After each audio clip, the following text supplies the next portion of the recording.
సాయంత్రం చెంగిచెల్రా వెళ్తారని ప్రకటించిన ఎమ్మెల్యే రాజా సింగ్ ను ముందస్తు చర్యలో భాగంగా హౌస్ అరెస్ట్ చేశారు పోలీసులు.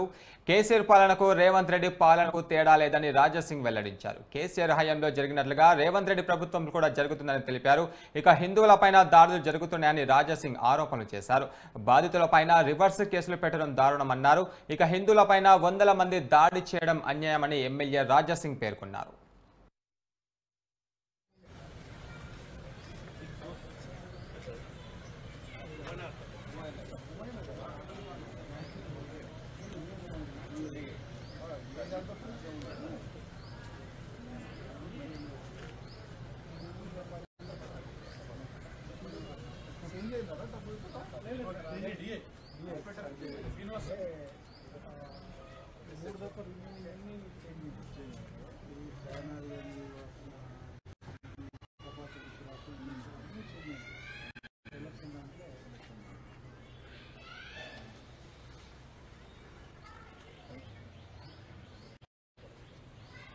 చెంగిచెర్లలో హోలీ రోజు మా హిందువుల పైన దాడి చేస్తారు.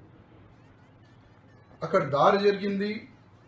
చాలా మంది రాజకీయ నేతలు వెళ్ళినారు. వాళ్ళకి కలవడానికి ప్రయత్నం చేస్తే కూడా పోలీస్ అధికారులు ఆపేసినారు. మా బండి సంజయ్ గారికి ఆపేసినారు. ఇవాళ నేను వెళ్తా అంటే నాకు హౌస్ అరెస్ట్ చేసినారు. నేను 3-4 డేస్ నుంచి అవుట్ ఆఫ్ ఉండే. నేను నైటే హైదరాబాద్ వచ్చిన తర్వాత ఇవాళ చెంగిచెర్లలో వెళ్ళి మా హిందువుల పైన దాడి చేసిన వాళ్ళందరితో కలవాలనుకున్నా. ఎంతోమంది మహిళలకి దెబ్బలు తగిలినాయి, యువకులకి దెబ్బ తగిలినాయి.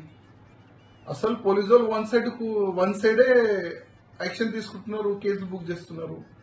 దెబ్బలు తినే వాళ్ళపైన ఎట్లా కేసు బుక్ చేస్తారు? ఇప్పుడు వాళ్ళకి భోజన వ్యవస్థ కానీ వాళ్ళు ఏ కండిషన్లో ఉన్నారు అది చూడడానికి ఇవాళ మేము ప్లాన్ చేస్తే సడన్ గా పోలీస్ ఫోర్స్ వచ్చి ఏసీపీ గారు, ఒక 4 పోలీస్ స్టేషన్ ఇన్స్పెక్టర్ అందరూ వచ్చి మాకు హౌస్ అరెస్ట్ అడుతున్నారు. ఎందుకు చెప్తున్నారు అంటే అక్కడ ఎంఐఎం వాళ్ళు కానీ వేరే వాళ్ళు వెళ్ళొచ్చు, బీజేపీ వాళ్ళు వెళ్ళకూడదా? మాకెందుకు ఆపుతున్నారు? ఇవాళ పోలీస్ అధికారులకి అడుగుతున్నాం. ఒక సమయంలో రజాకారు రాజ్యం ఉండే, అంటే కేసీఆర్ గారు 8వ నిజాం అనుకున్నాం మేమైతే. ఆయన ఆ విధంగానే